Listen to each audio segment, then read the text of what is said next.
Don't forget to subscribe to our channel and press the bell icon to get the latest updates of Aakar Foundation. Aakar Foundation.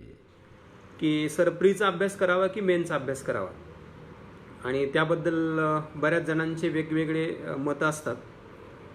माझं मत मी तुम्हाला सांगतो आहे. आता आपल्याकडे वेळ भरपूर आहे, त्यामुळे मग आता सर्वांनी थोडंसं लक्षपूर्वक ऐका, कारण बऱ्याच मुलांचा हा प्रॉब्लेम आहे. त्यामुळे मग तुमची समस्या मे बी एका अर्थाने सॉल्व्ह होऊ शकते किंवा तुम्हाला एक प्रॉपर आयडिया मिळू शकते. माझं असं मत आहे की ज्या मुलांनी या अगोदर राज्यसेवा किंवा कंबाईन ग्रुप बी या एक्झाम्सची प्री क्वालिफाय केलेली आहे, म्हणजे ज्यांनी पूर्वपरीक्षा यापूर्वी दिली आहे आणि त्यांचा पूर्वपरीक्षेचा रिझल्ट आलेला आहे, असे सगळे मुलं जे आहेत ते सध्या या जो वेळ आहे आपल्याला लॉकडाऊनचा आता 2 ते 3 महिन्यांचा, या वेळेमध्ये मेन्सचा अभ्यास करू शकता. कारण त्यांचा ऑलरेडी अभ्यास प्रीचा पूर्ण झालेला आहे आणि त्यांना हा कॉन्फिडन्स आहे की ते आजही किंवा उद्याही जर एक्झामला गेलेत तर ते आरामशीर प्री क्वालिफाय होऊ शकतात. परंतु माझं विशेष फोकस सगळ्या नवीन मुलांवर राहील, नवीन क्राऊडवर राहील. त्यांना मी असं सांगू इच्छितो की हा जो वेळ भेटला आपल्यासाठी हे एक गोल्डन ऑपॉर्च्युनिटी आहे आणि तुम्ही सगळ्यांनी याचा चांगला फायदा करून घ्यावात. कारण बऱ्याच मुलांची जी प्री आहे ती फर्स्ट अटेम्प्टमध्ये कधीही क्लिअर होत नाही. फर्स्ट अटेम्प्ट हा बऱ्याच मुलांसाठी फक्त एक एक्सपिरियन्स म्हणूनच असतो. तर हा जो वेळ भेटला आहे, तर माझं असं मत आहे की नवीन जे फ्रेशर्स आहेत किंवा ज्यांनी एकदा दोनदा प्री दिलेली सुद्धा आहे, परंतु त्यामध्ये त्यांचा स्कोर एवढा काही सॅटिस्फाईंग नव्हता, तर त्यांनी या वेळेचा चांगला सदुपयोग करून घ्यावा आणि स्वतःचा अभ्यास अशा पद्धतीने बिल्डअप करावा की जेणेकरून त्यांना हा 100% कॉन्फिडन्स येईल की आपण 2020ची ही जी प्री आहे, राज्यसेवेची असो किंवा मग गट बची असो, ही प्री आपण आरामशीर क्वालिफाय होऊ शकू. एक लक्षात घ्या मित्रांनो, पूर्वपरीक्षा देणारे जे विद्यार्थी असतात त्यांची संख्या लाखांच्या घरात असते आणि तुमचा अभ्यास किती जरी असला तरी जोपर्यंत तुम्ही प्री क्वालिफाय होत नाही तोपर्यंत तुमच्या अभ्यासाला काहीही व्हॅल्यू नसते. एकदा का तुम्ही प्री क्वालिफाय झालात तर त्यानंतरही तुम्हाला एक प्रॉपर वेळ भेटतो ज्या वेळेमध्ये तुम्ही मेन्स साठी तयारी करू शकता आणि मेन्स पण नंतर क्वालिफाय होऊ शकता. त्यामुळे मग माझं बेस्ट ऑप्शन असं राहील, ज्या मुलांची अगदी फर्स्ट अटेम्प्ट आहे किंवा फ्रेश आहे, या अगोदर प्री क्वालिफाय झालेले नाहीत, त्यांनी सध्या तरी फक्त प्रीवरच फोकस करावा. आणि जे मुलं अगोदर प्री क्वालिफाय झालेले आहेत किंवा मग ज्यांचा स्कोर कट ऑफच्या थोडाफार जवळ होता, अशा मुलांनी मेन्सची तयारीसुद्धा करायला हरकत नाही. परंतु मेन्सची तयारी करत असताना प्रीला दुर्लक्षित करून सुद्धा चालणार नाही. तुम्हाला प्री आणि मेन्स असं दोघांची पण सांगड घालावी लागेल. तुम्हाला दोन्ही मिळून तयारी करावी लागेल, जेणेकरून मग तुम्हाला प्री पण क्वालिफाय होता येईल आणि मेन्सची सुद्धा तयारी तुमची झालेली असल्यामुळे तुम्हाला त्याचा एक्स्ट्रा बेनिफिट पुढे मिळेल.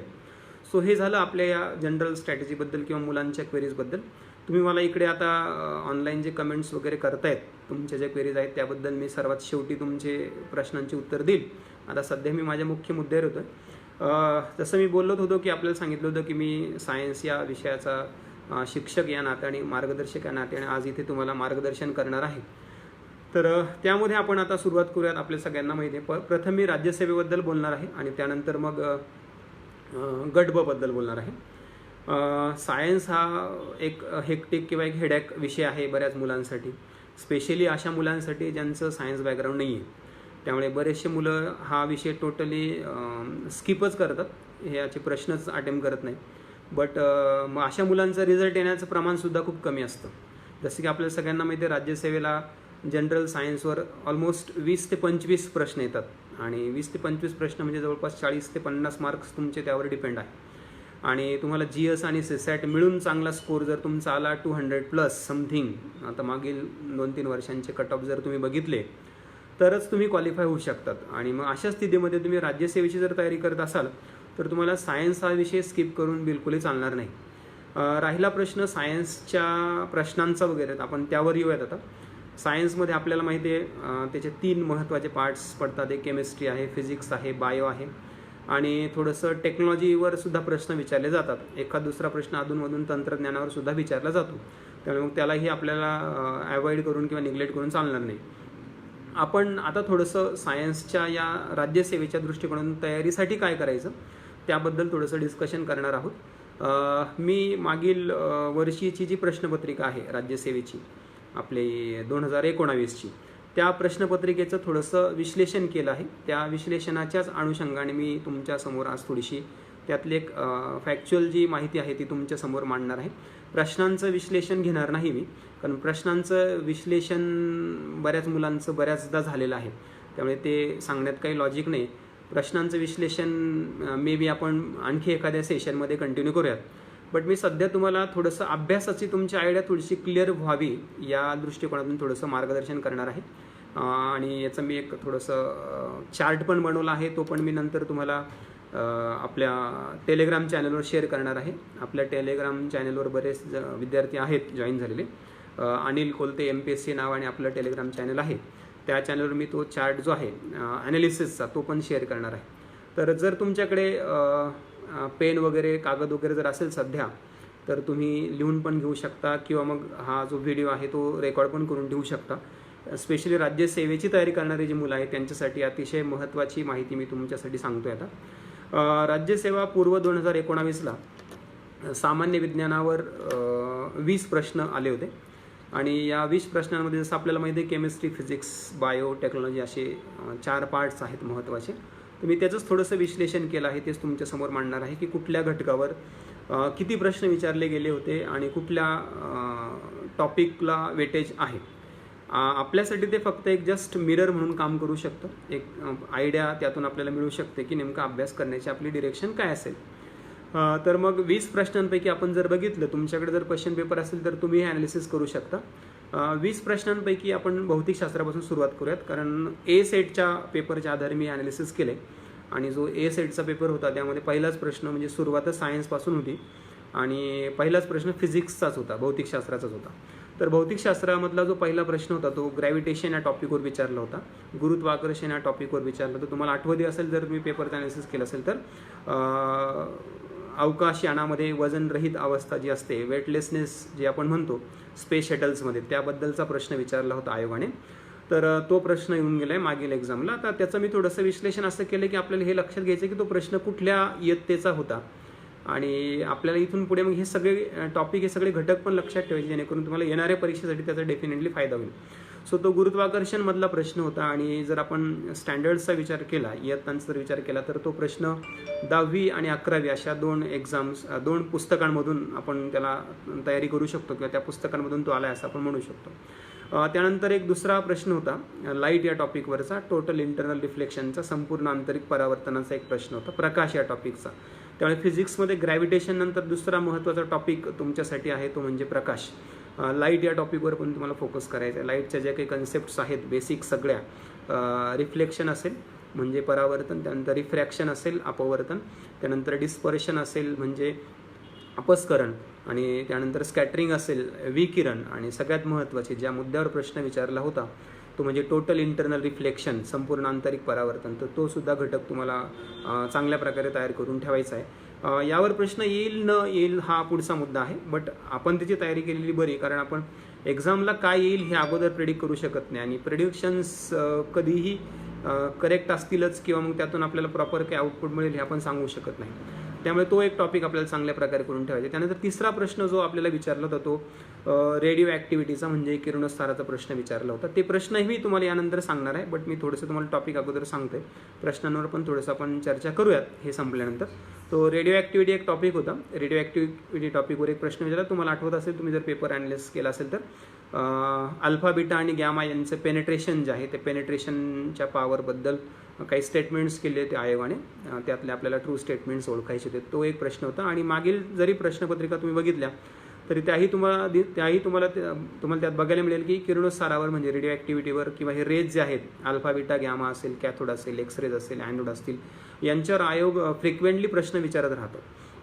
त्यानंतर आपल्याला फिजिक्समध्ये एनर्जीवर एक प्रश्न विचारला होता, इनएलास्टिक कलिजन, अप्रत्यास्थ संघातावर एक प्रश्न विचारला होता. आदळण्यावर 2 वस्तूंची टक्कर होते तेव्हा काय कॉन्झर्व्ह केलं जातं असा एक प्रश्न आपल्याला विचारला होता. तो एनर्जी या टॉपिकशी संबंधित आहे, मोशन या टॉपिकशी संबंधित आहे असं आपण म्हणू शकतो. तर तो एक टॉपिक आहे, एनर्जी एक टॉपिक आहे फिजिक्समधला, ज्याच्यावर मागच्या वर्षी आयोगाने म्हणजे 2019ला राज्यसेवेला प्रश्न विचारला होता. सो 4 टॉपिक झाले. आता एक ग्रॅव्हिटेशन झाला, एक प्रकाश झाला, त्यानंतर रेडिओ ॲक्टिव्हिटी झाला आणि एक एनर्जी झाला. अशा 4 फिजिक्सच्या टॉपिकवर आयोगाने एक प्रश्न विचारला होता आणि हे चारही टॉपिक जे आहेत, या चारही टॉपिक मधल्या ज्या कन्सेप्टवर प्रश्न आला होता त्या कन्सेप्ट सगळ्या 9वी आणि 10वीच्या पुस्तकांमधल्या होत्या. गुरुत्वाकर्षण या टॉपिकमधल्या काही कन्सेप्ट 11वीच्या फिजिक्समधल्या सुद्धा होत्या. आणि आणखी एक प्रश्न आपल्याला आला होता जो म्हणजे सरप्राईज एलिमेंट ज्याला आपण म्हणून, जो दरवर्षी असतोच. प्रत्येक राज्यसेवेच्या परीक्षेला आयोगाकडून आपल्याला असे काही प्रश्न विचारले जातात ते ऑलमोस्ट आमच्यासारख्या शिक्षकांना पण सरप्राईज एलिमेंट असतात. म्हणजे ते प्रश्न एकतर अपेक्षित नसतात आणि टॅकल करणं पण थोडंसं डिफिकल्ट असतं. तर तसंच एक प्रश्न आयोगाने 11वीच्या फिजिक्समधून विचारला होता. कम्युनिकेशन सिस्टीमवर डिपेंड होता तो फिजिक्सचा. बायनरी सिस्टीमवर प्रश्न होता तो, ते डिजिट्स वगैरे, बायनरी नंबर्स वगैरे त्यावर. तर तो एक टॉपिक आपल्याला मे बी पुढे जर आला भविष्यात एक्झामसाठी तर तो पण एक आपण बघून ठेवला, वाचून ठेवला तर त्याचाही आपल्याला फायदा होऊ शकतो सर. तर मग मित्रांनो, एक मुद्दा तुमच्या इथे लक्षात असेल की मागच्या वर्षी 2019ला भौतिकशास्त्रातल्या 5 टॉपिकवर 5 प्रश्न विचारले गेले होते. Gravitation, light, radio activity, energy आणि कम्युनिकेशन सिस्टीम. या 5 टॉपिकवर 5 प्रश्न आयोगाने विचारले होते. त्यानंतर आपण दुसऱ्या विषयाकडे जाऊयात. दुसरा महत्त्वाचा विषय आहे आपला राज्यसेवेचा केमिस्ट्री, रसायनशास्त्र. मागच्या वर्षी केमिस्ट्रीवर आयोगाने सगळ्यात जास्त म्हणजे 20 पैकी जवळपास 8 प्रश्न रसायनशास्त्रावर विचारले होते. मागच्या 2 वर्षापासून केमिस्ट्रीचं वेटेज खूप जास्त वाढलं आहे.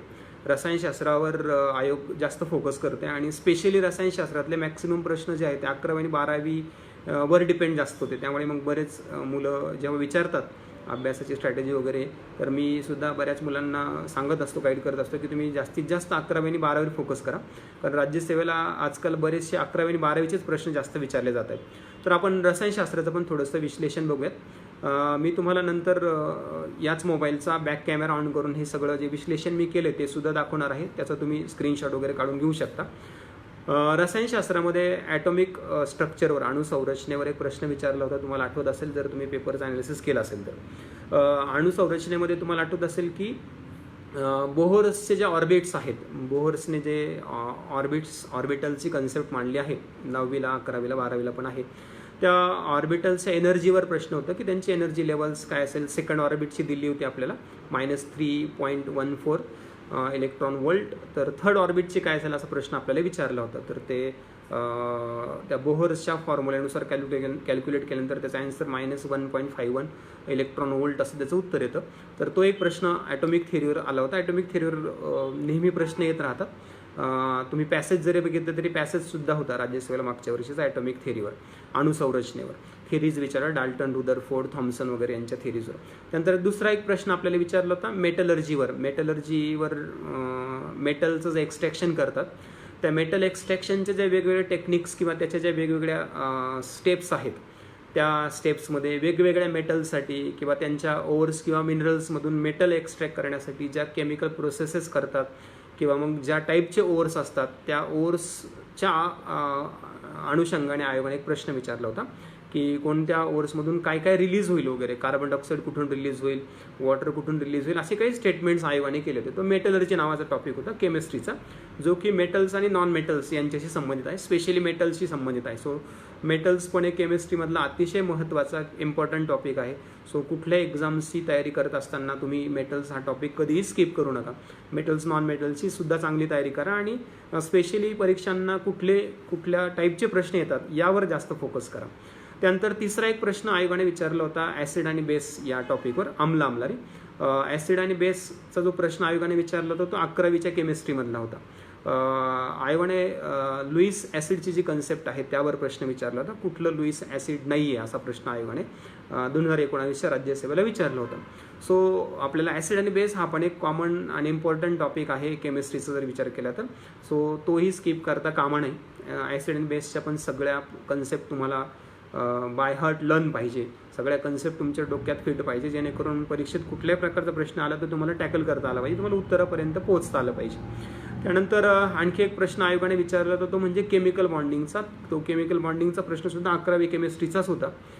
पोलार आणि नॉन पोलार आपण वर्गात हे सगळं शिकत असताना हे सगळं मी मुलांना ऑलवेज माझ्या लेक्चरमध्ये एक्सप्लेन करत असतो. या सगळ्या कन्सेप्ट लुईस ॲसिड असेल, ब्रॉन्स्टेडची थिअरी असेल ॲसिड बेसची, किंवा केमिकल बॉन्डिंग असेल, पोलर नॉन पोलर कंपाऊंड्स असतील समजा, तर हे सगळं. तर केमिकल बॉन्डिंगवर एक प्रश्न आला होता, पोलर नॉन पोलर कंपाऊंड्स आपल्याला ओळखायला आले होते राज्यसेवेला मागच्या वर्षी. सो तो एक महत्त्वाचा टॉपिक आहे, कंबाईनसाठी सुद्धा महत्त्वाचा टॉपिक मानला तो. त्यानंतर केमिकल रिॲक्शनवर एक प्रश्न आला होता, रासायनिक अभिक्रियांवर. केमिकल बॉन्डिंगवर 2 प्रश्न आले होते, लक्षात घ्या. मागच्या वर्षीच्या राज्यसेवेला केमिकल बॉन्डिंगशी संबंधित 2 प्रश्न आयोगाने विचारले होते. त्यानंतर रासायनिक अभिक्रिया नावाचा एक महत्त्वाचा टॉपिक आहे, त्याच्याशी रिलेटेड एक अमोनियाच्या फॉर्मेशनच्या प्रोसेसशी संबंधित एक प्रश्न आयोगाने विचारला होता, की कुठल्या कुठल्या अभिक्रिया दिल्या होत्या, त्या अभिक्रियांपैकी कोणकोणत्या अभिक्रियांमधून अमोनिया तयार होऊ शकतो किंवा अमोनिया रिलीज होऊ शकतो, असा एक प्रश्न आयोगाने विचारला होता. सो तो सुद्धा एक महत्त्वाचा टॉपिक आहे. प्रत्येक परीक्षेसाठी तुम्हाला केमिकल रिॲक्शन्स हा टॉपिकसुद्धा चांगल्या प्रकारे तयार करायचा आहे, रासायनिक अभिक्रियासुद्धा. त्यानंतर आणखी एक प्रश्न आयोगाने विचारला होता, तुम्हाला आठवत असेल तो, कोलाईडच्या प्रॉपर्टीजवर तो प्रश्न होता. कलील जे मिश्रण असतात त्या कलील मिश्रणांच्या गुणधर्मावर एक प्रश्न होता बघा. टिंडॉल इफेक्ट असेल, ब्राउनियन मोशन असेल, मॅक्सवेल डिस्ट्रीब्युशन असेल, आणि आणखी एक पर्याय होता, कलील मिश्रणांचे कुठले गुणधर्म आहेत, असा प्रश्न विचारला होता. What are the properties of colloids, खालील ऑप्शनचा विचार करता, असा प्रश्न होता. तर तो जो टॉपिक आहे तो सुद्धा 11वी केमिस्ट्रीचा टॉपिक होता. ॲड्झॉर्प्शन अँड कोलाइड्स नावाचा टॉपिक आहे 11वीच्या केमिस्ट्रीला. तर त्या ॲड्झॉर्प्शन आणि कोलाइड्स नावाच्या टॉपिकमधून तो प्रश्न आयोगाने विचारला होता. आणि 10वीला सुद्धा कोलाइड्स हा प्रकार आहेच. मिक्सचर जेव्हा आपण शिकतो, general forms of matter, chemical forms of मॅटर्समध्ये, म्हणजे द्रव्याचे जे रासायनिक प्रकार आहेत 3 एलिमेंट्स, कंपाऊंड्स आणि मिक्सचर्स, त्या मिक्सचरच्या प्रॉपर्टीजमध्ये आपल्याला बऱ्याचदा कलील हा शब्द मराठीमध्ये आणि इंग्रजीमध्ये कोलाइड्स हा शब्द वाचायला ऐकायला मिळतो. तर त्याच्याच गुणधर्माबद्दल तो प्रश्न होता, बट तो 11वीच्या केमिस्ट्रीमधून विचारला होता. आणि अगेन जसं की आता तुम्हाला मी फिजिक्सबद्दल बोललो, फिजिक्समध्ये एक सरप्राईज एलिमेंट विचारला होता प्रश्न कम्युनिकेशन सिस्टीमवर, बायनरी सिस्टीमचा. तसंच केमिस्ट्रीमध्ये सुद्धा अगेन एक सरप्राईज एलिमेंट आयोगाने विचारला. ग्रीन केमिस्ट्री नावाचा एक टॉपिक आहे 12वीच्या केमिस्ट्रीमध्ये. त्या ग्रीन केमिस्ट्रीवर एक प्रश्न विचारला होता, जनरल प्रश्न होता.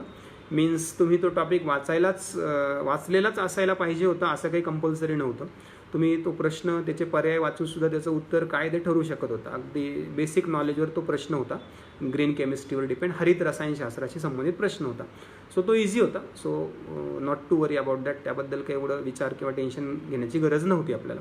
सो असे एकूण, आता टॉपिक मी पुन्हा एकदा तुम्हाला रिकॉल करतो. अणुसंरचना होता, ॲटॉमिक स्ट्रक्चर, त्यानंतर मेटलर्जी, धातुविज्ञान, मेटल्स नॉन मेटल्सशी संबंधित, त्यानंतर ॲसिड्स बेसेस, आम्ल आम्लारी, त्यानंतर केमिकल बॉन्डिंग, त्यानंतर केमिकल रिॲक्शन्स, त्यानंतर ॲड्झॉर्प्शन्स आणि कोलाइड्स, कलील मिश्रणांशी संबंधित, and last one is green chemistry. So अशा 7 टॉपिकवर, जे की 9वी, 10वी, 11वी केमिस्ट्रीमधले 7 टॉपिक आहेत, अशा 7 टॉपिकवर आयोगाने 8 प्रश्न विचारले होते. त्यातला जो ॲसिड आणि बेस जो टॉपिक होता, त्या ॲसिड आणि बेस केमिकल बॉन्डिंग जो टॉपिक होता, ते केमिकल बॉन्डिंगवर आयोगाने 2 प्रश्न विचारले होते. सो असे 8 प्रश्न रसायनशास्त्रावर आयोगाने मागच्या वर्षी विचारले होते. आणि त्यातले तुम्हाला जर सांगायचं झालं तर ॲटॉमिक स्ट्रक्चर असेल, मेटल्स नॉन मेटल्स असेल, ॲसिड्स बेस असेल, त्यानंतर केमिकल बॉन्डिंग असेल, केमिकल रिॲक्शन असेल, हे तर टॉपिक हमखास करायचे. केमिस्ट्रीचा अभ्यास करत असाल तर या टॉपिकला कधीही स्किप करायचं नाही. कुठली एक्झाम तुम्ही देत असाल तर तुम्हाला metals non metals, acid bases, chemical reaction, atomic structure, त्यानंतर एलिमेंट्स, कंपाऊंड्स, मिक्सचर्स, यांच्या सगळ्यांचे बेसिक सगळ्या कन्सेप्ट क्लिअरच पाहिजे, जेणेकरून तुम्ही त्यावर विचारले गेलेले जे प्रश्न आहेत ते टॅकल करू शकता किंवा सॉल्व्ह करू शकता. सो 8 प्रश्न केमिस्ट्रीच्या आयोगाने विचारले होते. आणि त्यानंतर तिसरा आणि शेवटचा महत्त्वाचा पार्ट जो आहे आपल्या विज्ञानामधला, तो म्हणजे बायोलॉजी, जीवशास्त्र. मागच्या 2 वर्षांच्या पेपरचं थोडंसं ॲनालिसिस करता, 2-3 वर्षांचं, 17, 18 आणि 19, तुमच्या असं लक्षात येईल की सुरुवातीला बायोलॉजीवर वेटेज खूप जास्त असायचं. अगदी 20 पैकी 10-10, 12-12 प्रश्न बायोलॉजीचे विचारले जायचे. परंतु मागच्या 2-3 वर्षांपासून आयोगाचा फोकस थोडासा केमिस्ट्रीवर शिफ्ट झाला आहे. बट मे बी तो इथून पुढे कंटिन्यू राहील, म्हणजे 2020च्या एक्झामला कंटिन्यू राहील की नाही ते आपण आता सांगू शकत नाही. बट आपण सगळ्या गोष्टींचा प्रॉपर विचार करून सगळ्या गोष्टी आपल्या माइंडमध्ये ठेवणं कधीही बेटर राहील. म्हणजे आपल्याला कुठलेही सरप्राईज एलिमेंट परीक्षेमध्ये भेटणार नाही, किंवा मे बी त्याची संख्या कमी असेल, म्हणजे आपल्याला जास्तीत जास्त प्रश्न सोडवता येतील. सो तिसरा महत्त्वाचा टॉपिक किंवा घटक आहे आपला जीवशास्त्र, बायोलॉजी. बायोलॉजीवर आयोगाने 7 प्रश्न विचारले होते, म्हणजे हा सेकंड हायेस्ट प्रश्न विचारलेला विषय होता मागच्या वर्षीचा. म्हणजे आफ्टर केमिस्ट्रीवर 8 प्रश्न विचारले होते, बायोलॉजीवर 7 प्रश्न विचारले होते, आणि फक्त 5च प्रश्न फिजिक्सवर विचारले होते. सो असे हे 3 विषय म्हणून 20 प्रश्न आयोगाने विचारले होते.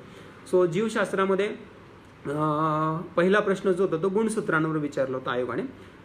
क्रोमोझोम्स विचारले होते. ग्रास हॉपर्सच्या मेल आणि फिमेलमध्ये क्रोमोझोम्सची संख्या, गुणसूत्रांची संख्या किती आहे, पेअर्स किती आहे. लिंकेज पेअर असा वर्ड तिकडे यूज केला होता आयोगाने आणि त्या वर्डमुळे सुद्धा बरेचसे मुलं कन्फ्यूज झाले होते. त्यामुळे त्याचं उत्तर बऱ्याच मुलांनी केवळ या कारणामुळे तो प्रश्न सोडवला नाही किंवा उत्तर दिलं नाही की त्यांना लिंकेज पेअर्स, संलग्नता जोड्या हा शब्दच क्लिअर झाला नाही. त्यामुळे आम्ही मुलांना वारंवार सांगत असतो की तुम्ही सायन्स अभ्यास करत असाल तर तुम्हाला सगळ्यात महत्त्वाचा एक मुद्दा, आणखी एक गोष्ट लक्षात ठेवायची की तुमची व्होकॅब्युलरी खूप चांगली असायला पाहिजे. तुम्हाला सायन्समधले सगळे अल्टरनेटिव्ह वर्ड्स जे आहेत, जे पर्यायी शब्द आहेत, सिनोनिम्स ज्याला आपण म्हणतो, समानार्थी शब्द जे आहेत, बरेच शब्द यूज केले जातात बऱ्याच शब्दांना पर्यायी शब्द बऱ्याच ठिकाणी. तर या शब्दांबद्दल तुमच्याकडे प्रॉपर माहिती, नॉलेज असणं खूप गरजेचं आहे. त्याशिवाय तुम्ही असे जे प्रश्न आहेत जे हातातले आहेत आपले ते टॅकल करू शकत नाही. त्यामुळे ती पण तुम्ही इथून पुढच्या एक्झामला प्रॉपर काळजी घ्या.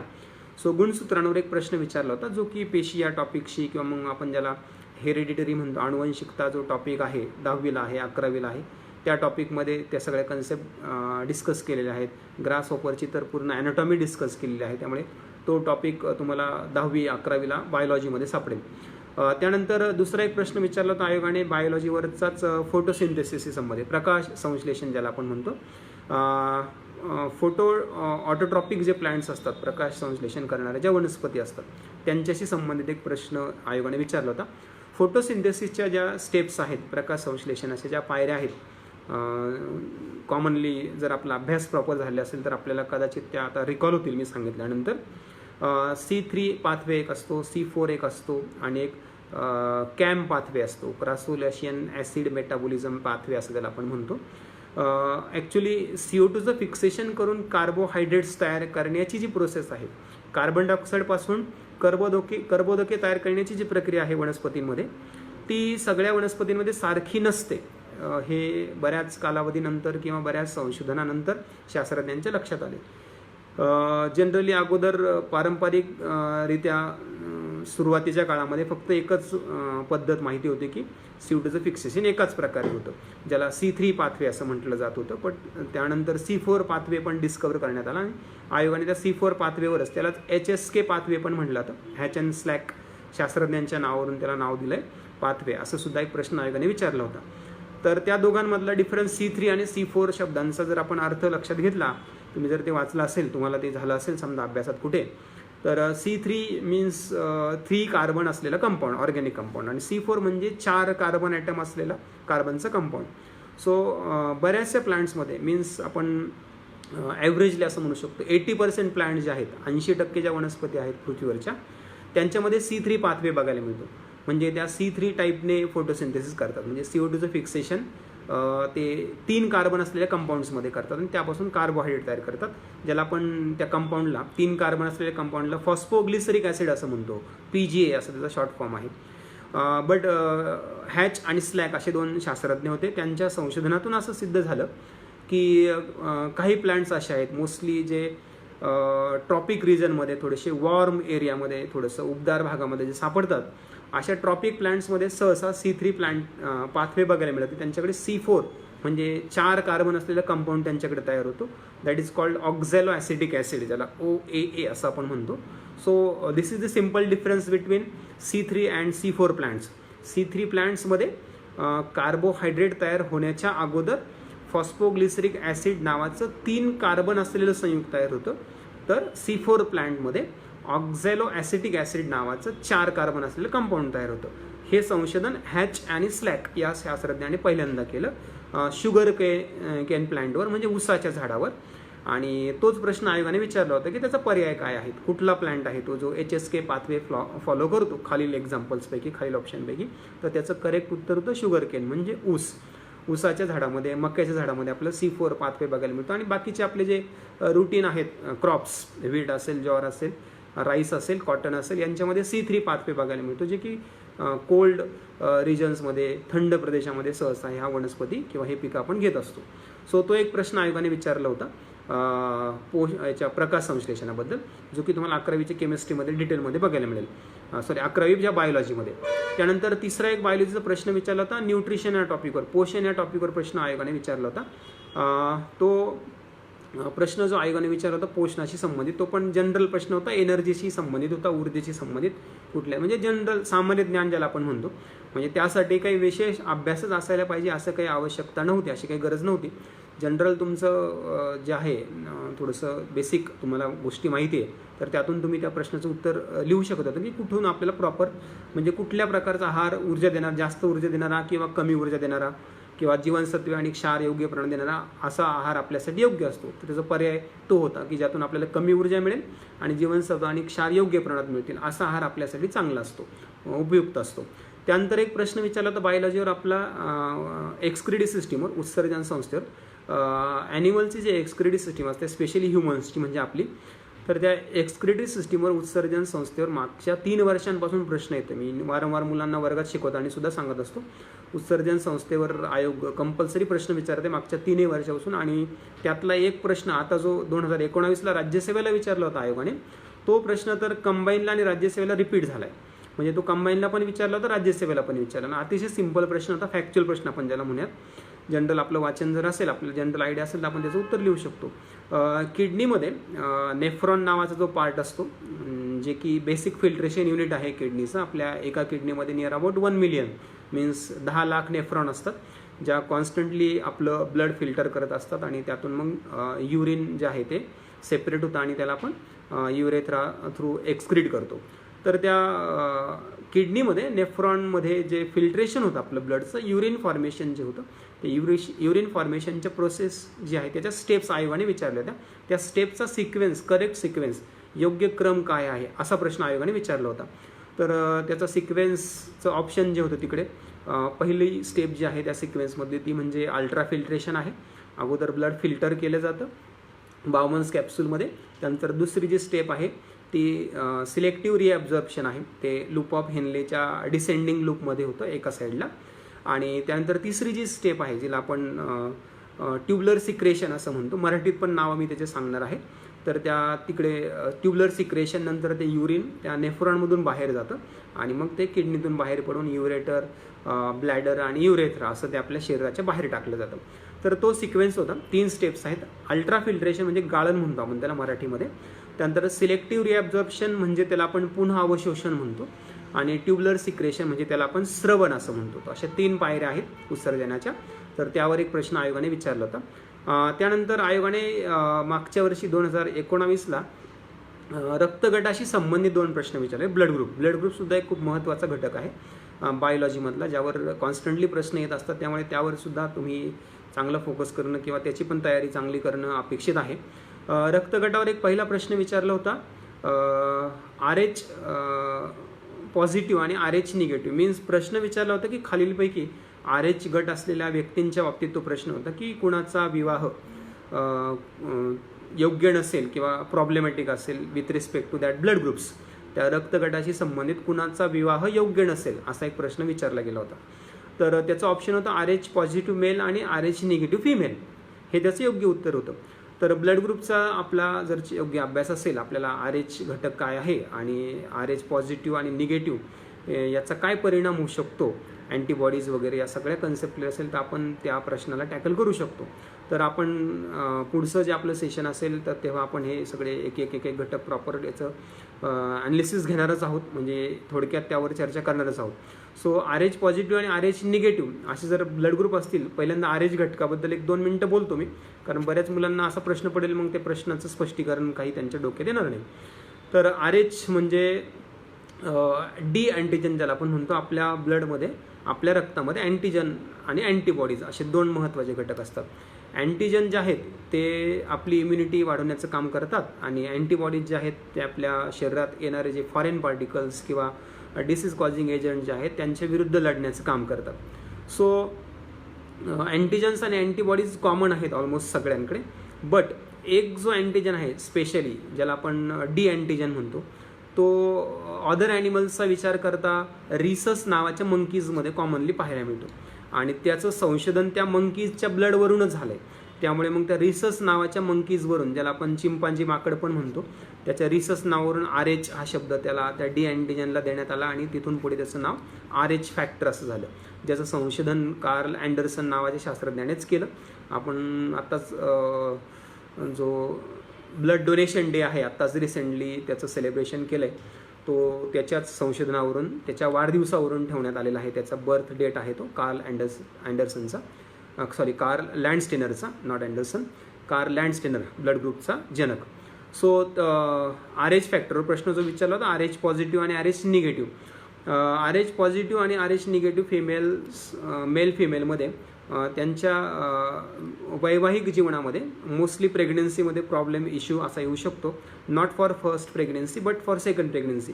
फर्स्ट प्रेग्नन्सीला का नाही, तर फर्स्ट प्रेग्नन्सीला त्या RH निगेटिव्ह फिमेलच्या ब्लडमध्ये अँटीबॉडीचं प्रमाण खूप कमी असतं, त्यामुळे मग तो फिटस किंवा तो गर्भ जो आहे त्याच्यावर एवढा परिणाम होऊ शकत नाही त्या अँटीबॉडीजचा, पॉझिटिव्ह अँटीबॉडीजचा.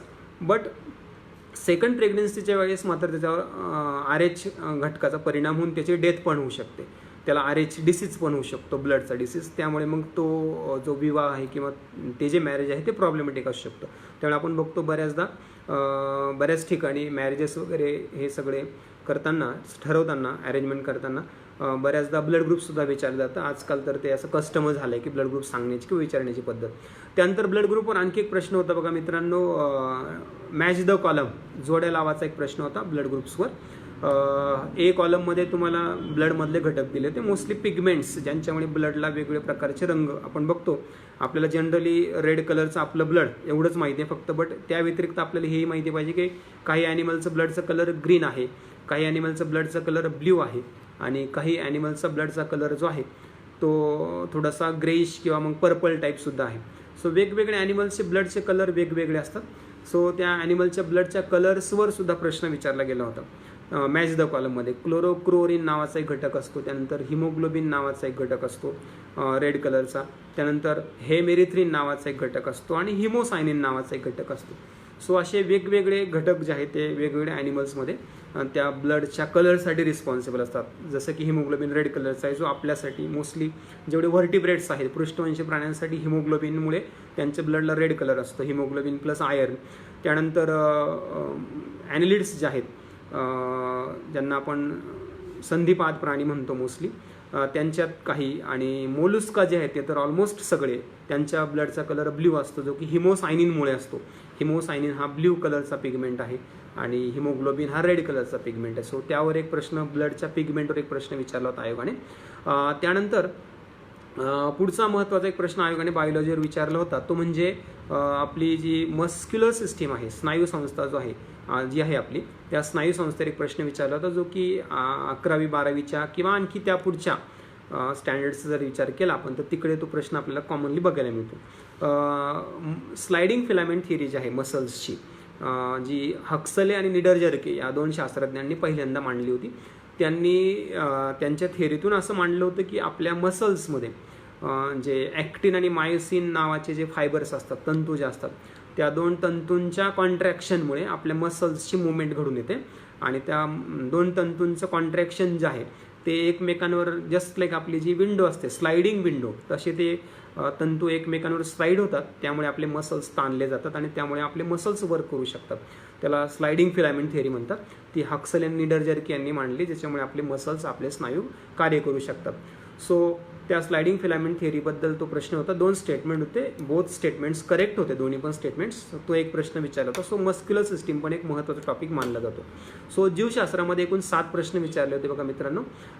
गुणसूत्रांवर एक प्रश्न विचारला होता, त्यानंतर फोटोसिंथेसिसवर एक प्रश्न आला होता, पोषणावर एक प्रश्न आला होता, त्यानंतर किडनीमध्ये उत्सर्जनाच्या ज्या पायऱ्या आहेत त्यावर एक प्रश्न आला होता, त्यानंतर रक्तगटावर 2 प्रश्न आले होते, त्यानंतर स्नायू संस्थेवर एक प्रश्न आला होता. असे एकूण 7 प्रश्न. सो हे झाले आपले राज्यसेवेला विचारले गेलेले 20 प्रश्न, जे की फिजिक्सवर 5, त्यानंतर केमिस्ट्रीवर 8 आणि त्यानंतर बायोलॉजीवर 7 प्रश्न आपल्याला विचारले गेले होते. आणि मोस्टली प्रश्न 9वी 10वी आणि 11वी याच याच्यातले होते. सो तुम्हाला टॉपिक लक्षात ठेवायचे, त्याचा मी स्क्रीनशॉट किंवा तो फोटो जो आहे तो आपल्या टेलिग्राम चॅनलवर तुम्हाला शेअर करेल, जेणेकरून तुम्हाला मग तुमच्याकडे ते सेव्ह करून ठेवता येईल. आता आपण बघणार आहोत राज्यसेवेनंतर ग्रुप बी जे आहे, गट ब जे आहे 2019, त्या गट ब मध्ये जे आलेले प्रश्न आहेत, 15 प्रश्न सामान्यपणे आपल्याला गट ब ला सामान्य विज्ञानावर विचारले जातात. तर मग आपण त्या गट ब मध्ये आलेले जे 15 प्रश्न आहेत त्या 15 प्रश्नांचं पण अशाच प्रकारे विश्लेषण पाहणार आहोत जसं आपण राज्यसेवेचं बघितलं. प्रश्नांचं विश्लेषण म्हणजे मी तुम्हाला 1 to 1 सगळे क्वेश्चन अनालिज नाही करत आहे, ते आपण नेक्स्ट सेशनमध्ये करूयात. आज मी तुम्हाला फक्त एवढंच क्लिअर करतोय की टॉपिक कुठले होते, घटक कुठले होते आणि कुठल्या घटकावर आपण युजली या येणाऱ्या परीक्षेसाठी फोकस करायला पाहिजे. या सेशनच्या कन्क्लुजनमध्ये ते मी तुम्हाला टॉपिक वगैरे सगळे पुन्हा एकदा रिपीट करणारच आहे की सायन्सचा अभ्यास करताना तुम्हाला केमिस्ट्री, फिजिक्स आणि बायो यांच्यामध्ये कुठल्या घटकांवर जास्त फोकस करायचा आहे. त्यानंतर आता आपण संयुक्त पूर्व 2019 म्हणजे PSI, STI आणि ASO ज्याला आपण कंबाईन म्हणतो, या कंबाईनच्या 2019च्या प्रश्नपत्रिकेचं थोडंसं विश्लेषण करणार आहोत, त्याचं थोडंसं ॲनालिसिस करणार आहोत. फक्त फिजिक्स, केमिस्ट्री आणि बायोलॉजीमध्ये असणारे जे घटक आहेत त्या घटकांवर आलेल्या प्रश्नांच्या बाबतीमध्ये. सो पहिला आपला विषय फिजिक्स, भौतिकशास्त्र. ॲज युजल सेटचा जो पेपर होता त्यामध्ये सुद्धा फिजिक्सचाच पहिला प्रश्न विचारला होता आपल्याला. सो फिजिक्समध्ये सुद्धा तुम्ही जर प्रश्नपत्रिका बघितलेली असेल तर त्यामध्ये प्रकाश, लाईट, जसं की आपण आत्ताच बघितलं की राज्यसेवेला सुद्धा 2019च्या प्रकाश या घटकावर प्रश्न होता. So light is the most important topic for state services as well as combine. म्हणजे राज्यसेवा आणि संयुक्त गट ब, गट क अशी कुठल्याही परीक्षेत तुम्ही तयारी करत असाल तरी तुम्हाला प्रकाश हा टॉपिक खूप महत्त्वाचा आहे. प्रकाश, त्याच्याशी संबंधित सगळ्या संकल्पना, त्याच्या बेसिक कन्सेप्ट आणि त्यानंतर मग मिरर्स आणि लेन्सेस, न्यूमरिकलचा विचार करता उदाहरणांचा, किंवा मग डोळा, दृष्टिदोष म्हणजे ह्युमन आय आणि त्याचे डिफेक्ट्स, या सगळ्या घटकांचा तुम्हाला प्रॉपर अभ्यास नेहमी प्रत्येक परीक्षेसाठी करणं कंपल्सरी आहे, लक्षात ठेवा. सो प्रकाश या टॉपिकवर कंबाईनला गट बला आयोगाने 2 प्रश्न विचारले होते. त्यानंतर साऊंड या टॉपिकवर 2 प्रश्न आयोगाने विचारले होते. ध्वनीवर ऐकण्याची क्षमता वगैरे किती असते, ध्वनीला माध्यमाची गरज असते वगैरे स्टेटमेंट्स होते, त्यापैकी करेक्ट, इनकरेक्ट स्टेटमेंट्स आपल्याला ओळखायचे होते. सो एकूण फिजिक्सवर कंबाईनला 2019ला 3 प्रश्न आले होते. प्रकाश या टॉपिकवर 2 प्रश्न होते आणि ध्वनी या टॉपिकवर 1 प्रश्न होता. असे 3 प्रश्न आयोगाने विचारले होते. त्यानंतर केमिस्ट्रीचा जर विचार केला, आपण रसायनशास्त्राचा जर विचार केला तर रसायनशास्त्रामध्ये आयोगाने कंबाईनला 3 प्रश्न विचारले होते, म्हणजे फिजिक्सला 3 आणि केमिस्ट्रीला 3. केमिस्ट्रीमध्ये 1 प्रश्न अणुसंरचनेवर विचारला होता. अतिशय सोपा प्रश्न होता.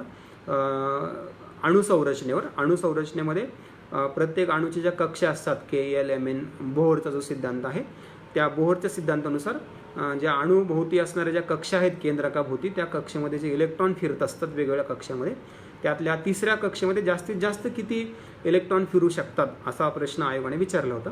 तर तो अणुसंरचना हा टॉपिक आपण आत्ताच राज्यसेवेचं जेव्हा डिस्कशन केलं तेव्हा राज्यसेवेमध्ये सुद्धा अणुसंरचनेवर बोहरच्या ऑर्बिटची एनर्जी विचारली होती. म्हणजे अणुसंरचना हा अतिशय महत्त्वाचा टॉपिक आहे, तो सुद्धा डोक्यामध्ये फिट करून ठेवा. आणि सीसॅटचा विचार करता अणुसंरचनेवर पॅसेजसुद्धा आलेला होता, त्यामुळे तो एक इम्पॉर्टंट टॉपिक मे बी येईल न येईल हा पुढचा भाग झाला, बट आपल्याला तयारी करणं गरजेचं आहे. सो अणुसंरचनेवर तो 1 प्रश्न विचारला होता. त्यानंतर इलेक्ट्रोलायसिसवर 1 प्रश्न होता, विद्युत अपघटनावर. सोडियम क्लोराईड मधून इलेक्ट्रिसिटी पास केल्यानंतर मग त्याचं डिकम्पोजिशन झाल्यानंतर म्हणजे मिठाच्या द्रावणातून वीज प्रवाहित केली तर त्याचं अपघटन होईल आणि सोडियम वेगळा होईल आणि क्लोरीन वेगळा होईल.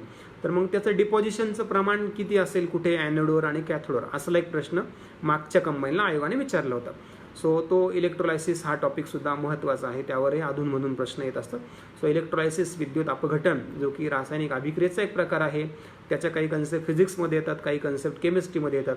सो तो सुद्धा टॉपिक आपण चांगला करून ठेवणं गरजेचं आहे, कारण हे सोपे प्रश्न असतात, आपले हातचे मार्क्स असतात. जर आपल्याला या सगळ्या प्रश्नांचं उत्तर देता आलं तर आपल्याला याचा बराचसा फायदा होऊ शकतो. सो इलेक्ट्रोलायसिस एक टॉपिक, त्यावर एक केमिस्ट्रीमध्ये प्रश्न आला होता. आणि त्यानंतर अगेन इकडे कंबाईनला पण आजकाल सरप्राईज एलिमेंट, सरप्राईज क्वेश्चन येत असतात. सो मिलर इंडेक्सवर एक प्रश्न आला होता, आयोगाने विचारला होता, मिलर इंडेक्स केमिस्ट्रीमध्ये. मॅथेमॅटिकल क्वेश्चन होता, त्याचा आपला रेसिप्रोकल्स घेऊन त्यानंतर त्याचं फ्रॅक्शन्स रिमूव्ह करून आपल्याला त्याचं उत्तर काढायचं होतं. बट अगेन मी जसं बोललो की सरप्राईज एलिमेंट होता, सरप्राईज क्वेश्चन होता, त्यामुळे बऱ्याच मुलांना त्याची काही आयडियाच नव्हती. इवन दो आम्हाला सुद्धा तो प्रश्न वाचून खूप सरप्राईज झालो होतो आम्ही की हा प्रश्न आयोगाने कसा विचारला, कारण तो 11वी आणि 12वीच्या केमिस्ट्रीचा प्रश्न आहे. तो 11वी आणि 12वीच्या सिलेबसमध्ये आपल्याला बघायला मिळतो, केमिस्ट्री ॲज वेल ॲज फिजिक्समध्ये. सो तो प्रश्न पुढे रिपीट होईल की नाही आपण त्याबद्दल काही आता कन्फर्म सांगू शकत नाही, बट आपण ती कन्सेप्ट किंवा तो टॉपिक एकदा थोडंसं रिडिंग करून ठेवलेला बरं, म्हणजे जर पुढे प्रश्न आला तर आपण त्यावर उत्तर त्याचं टॅकल करू शकतो. सो असे केमिस्ट्रीवर 3 प्रश्न आले होते. एक अणुसंरचनेवर, एक इलेक्ट्रोलायसिस म्हणजे विद्युत अपघटनावर आणि एक मिलर इंडेक्सवर. सो अणुसंरचना आणि विद्युत अपघटन म्हणजे इलेक्ट्रोलायसिस हे तर आपले कन्फर्म 2 टॉपिक केमिस्ट्रीमध्ये. आणि जसं राज्यसेवेचा विचार केला, ॲसिड बेस असेल, धातू असेल, मेटल्स नॉन मेटल्स किंवा मेटलर्जी असेल किंवा केमिकल बॉन्डिंग असेल किंवा मग एलिमेंट्स कंपाऊंड्स मिक्सचर्स असतील, हे असे सुद्धा टॉपिक जसे राज्यसेवेसाठी महत्त्वाचे आहे तसेच कंबाईनसाठी सुद्धा तुम्हाला महत्त्वाचे आहे. सो फिजिक्सचे 3 आणि केमिस्ट्रीचे 3 असे एकूण 6 प्रश्न झाले. आणि त्यानंतर शेवटचा तिसरा जो घटक आहे आपला विज्ञानाचा, तो म्हणजे जीवशास्त्र. कंबाईनला सहसा जीवशास्त्रावर सगळ्यात जास्त प्रश्न विचारले जातात, ॲज युजल असतं. जसं की मागच्या वर्षीही तुम्ही जर बघितलं तर ऑलमोस्ट 9 प्रश्न जीवशास्त्र होते. जीवशास्त्रामध्ये ॲक्च्युली प्राणीशास्त्र, वनस्पतीशास्त्र आणि आरोग्यशास्त्र असे 3 वेगळे घटक पडतात. बट पुस्तक एकच असतं, टॉपिक पण एकमेकाशी रिलेटच करतात, त्यामुळे त्याचं काय असं वेगवेगळे बुक्स किंवा वेगवेगळा सेपरेट अभ्यास करण्याची गरज नसते.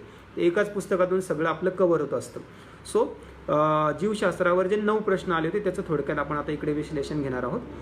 जीवशास्त्रामध्ये पहिला प्रश्न प्राण्यांच्या वर्गीकरणावर विचारला होता, क्लासिफिकेशन ऑफ ॲनिमल्स.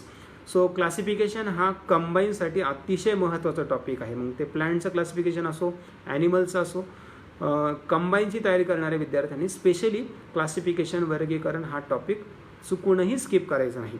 क्लासिफिकेशनची तुम्ही अतिशय उत्कृष्ट तयारी करायला पाहिजे, कारण तुमचे ते हातचे मार्क्स असतात, तुमच्या खिशातले मार्क्स असतात. तुमचा तो मार्क्स कधीही कट होणार नाही जर तुम्ही क्लासिफिकेशन. फक्त अडचण अशी आहे की उदाहरणं पाठ करण्याची किंवा त्यातले वर्ड्स बरेचसे डिफिकल्ट असतात. So practice makes man perfect असं म्हणतात. सो ऑलवेज तो फॉर्म्युला किंवा ते सूत्र लक्षात ठेवायचं आणि जास्तीत जास्त प्रॅक्टिस करून जेवढं शक्य होईल तेवढं लक्षात ठेवायचं. पाठ करत असताना, लक्षात ठेवत असताना हे टेन्शन घ्यायचं नाही की लक्षात राहील की नाही राहील, तो नंतरचा प्रश्न राहिला. तुम्ही जेवढं फोकसने, जेवढं कॉन्सन्ट्रेशनने कराल डेफिनेटली तुमच्या लक्षात राहील. त्यामुळे परीक्षेत प्रश्न आल्यानंतर तुम्हाला रिकॉल होईल या माइंडने शक्यतो पाठांतर किंवा वाचन करायचं.